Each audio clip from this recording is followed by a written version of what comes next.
अऊज़ु बिल्लाहि मिनश शैतानिर रजीम बिस्मिल्लाहिर रहमानिर रहीम इहदिनस सिरातल मुस्तकीम।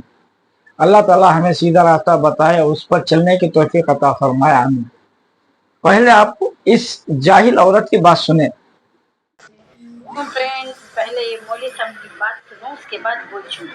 शादी के बाद गले में लच्छा लच्छा डाल लेती और काली पोत का लच्छा डाल लेती, सास डालती। ये निशानी पाँव में छिल्ला छिल्लाश नहीं बोलते उसे, नहीं जी, पाँव के रिंग में, पाँव में अंगले जोड़वे।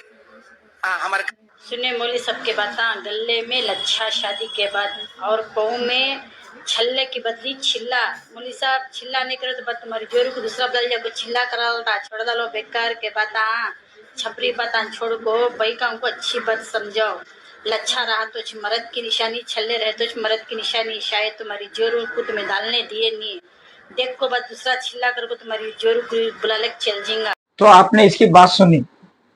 ये जहां पर रहते हैं शायद इनके अतराफ पूरे गैर मुस्लिम होते होंगे, गैर मुस्लिम औरतों के गलों के अंदर मंगल सूत्र होते होंगे और उनके पैरों पर छल्ला भी होता होगा।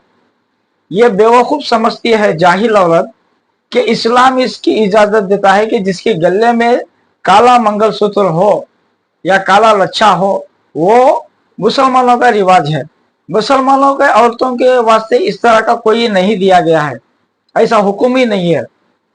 सिर्फ इनके निकाह के वक्त वकील और गवाह होने की जरूरत है, बस। उसके बाद इनके गले में किसी चीज के होने की जरूरत नहीं। ये जाहिल औरत है जो हिंदुओं के साथ रहते हुए उनके कल्चर को अपने अंदर लेकर ये इस्लाम समझ बैठी है। अरे बेवकूफ औरत, कम से कम उलमा से रुजू तो किया होता, दीन को सीखा तो होता।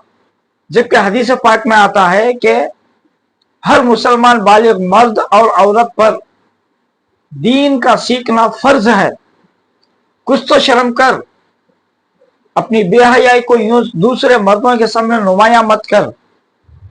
अल्लाह ताला ने तेरे ऊपर कुछ अहकाम नाजिल हुए किए हैं, जिसके अंदर सबसे पहला यह है कि तू अपनी हया को दूसरों तक, अपनी खूबसूरती को, अपने चेहरे को दूसरे मर्दों तक नुमाइश का जरिया ना बना।